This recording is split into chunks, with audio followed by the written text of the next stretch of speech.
अक़वाम मुत्तहिदा की सलामती काउंसिल ने गजा में अबूरी हुकूमत के क़याम और बैनुल अक़वामी फ़ोर्स तैनाती की मंजूरी दे दी है। सलामती काउंसिल में अमरीकी करारदाद के हक़ में 13 वोट आए। मुखालिफत में किसी रुकन ने वोट नहीं दिया। अलबत्ता रूस और चीन ने इस मामले पर अपनी तशवीश के बायस राय शुमारी में हिस्सा नहीं लिया। अमरीकी सफ़ीर माइक वॉल्ट्ज़ ने बावर कराया कि यह तारीख़ी और तामीरी इक़दाम मशरिक़ वस्ता के लिए एक नया रास्ता मुतय्यन करेगा। यह करारदाद अमरीका के 20 नुकाती अमन मनसूबे पर मबनी थी, जिसका मकसद गजा में क़याम अमन कायम, इंसानी इमदाद की फराहमी और तामीर नौ का अमल शुरू करना था। इसी मनसूबे के ऐलान के बाद इसराइल और हमास के दरमियान जंग बंदी अमल में आई थी।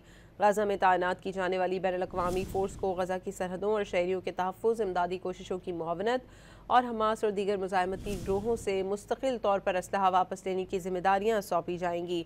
अक़वाम मुत्तहिदा की अमन फ़ौज इसमें शामिल नहीं की गई। गजा में बोर्ड ऑफ पीस के नाम से एक अबूरी हुकूमती निज़ाम भी लाया जाएगा।